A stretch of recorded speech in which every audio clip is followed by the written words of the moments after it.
కాళికాదేవి చిత్రంలో ఆవిడ పాదాల కింద ఈశ్వరుడు ఉన్నట్లు కొన్ని చిత్రాల్లో చూస్తాం. ఎందుకుంటారో తెలుసా? కాళిక అంటే కాలస్వరూపిణి, కలియతీతి కాలహ అంటే సర్వజగత్తును ఏర్పరిచి పోషించి లయం చేసే శక్తే కాలం. ఈ కాలం పరమేశ్వరుని శక్తి, పరమేశ్వరునిపై ఆధారితమై ఎప్పుడూ నడుస్తూ ఉంటుంది. అందుకు సంకేతమే శివుని అధిష్ఠించిన ఈ శక్తి రూపం. పురాణ కథలు, ఉపాసనా రూపాలు దివ్యశక్తుల తత్వానికి సంకేతాలు.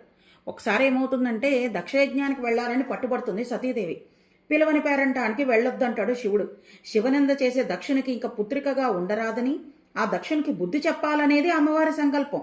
శివుడెంత చెప్పినా అమ్మవారు తన పట్టు విడదు. దాంతో నీవు దక్షపుత్రికవు కనుక నా మాట వినడం లేదు అంటారు. భార్యాభిమానం చేతనో లేక దక్షపుత్రికా భావాన్ని త్యజించమని సూచించాలనో శివుడు ఆ మాట అంటాడు. అది విన్న జగదంబ సతీదేవి, ఈ స్వామి నేను పరాశక్తిననే అంశాన్ని విస్మరిస్తున్నారు అని భావించి తానేమిటో స్పష్టపరచాలని సంకల్పించుకుంటుంది. ఆ సంకల్పం చేత ఏం చేస్తుందో తెలుసా? మహాకాళి స్వరూపంగా మారిపోతుంది వెంటనే అమ్మవారు. ఆమె నుండి మరో 9 శక్తులు వస్తాయి. అవే దశమహావిద్యలు. ఆ రూపాలను చూశాక శివుడు తిరిగి స్వస్థితికి చేరుకుంటాడు. ఆ రూపాలకు సంబంధించిన మంత్ర తంత్ర యంత్రాది ఆగమ విధులను ఏర్పరచమని ఈ శివునితో చెప్తుంది అమ్మవారు. శక్తితత్వం గురించి చెప్పగలిగేది శివుడు ఒక్కడే కదా మరి. ఆ తర్వాత మిగిలిన రూపాలను ఉపసంహరించుకొని దక్షయజ్ఞానికి వెళ్లిన సతీదేవి అక్కడ యోగాగ్నితో తన శరీరాన్ని త్యజించుతుంది. పిమ్మట గౌరిగా హిమవంతుని పుత్రికగా ఆవిర్భవిస్తుంది.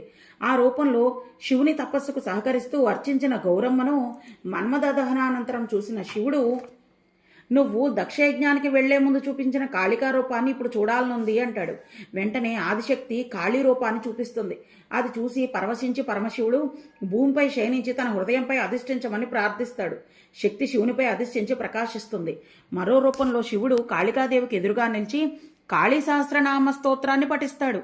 ఇది దేవీ భాగవత ఉపపురాణంలోని కథ. ఇందులో సంకేతం పరబ్రహ్మ నిర్గుణంగా నిరంజనంగా ఉంటే ఆయన శక్తి ఆయనను అధిష్ఠించి ఈ జగత్తును నిర్వహిస్తోంది అని తెలియచేయటనే. ఉపాసనకి సంబంధించిన ఈ దివ్యమూర్తిలో శివశక్తుల సామరస్యమే మనకు కనిపిస్తూ ఉంటుంది.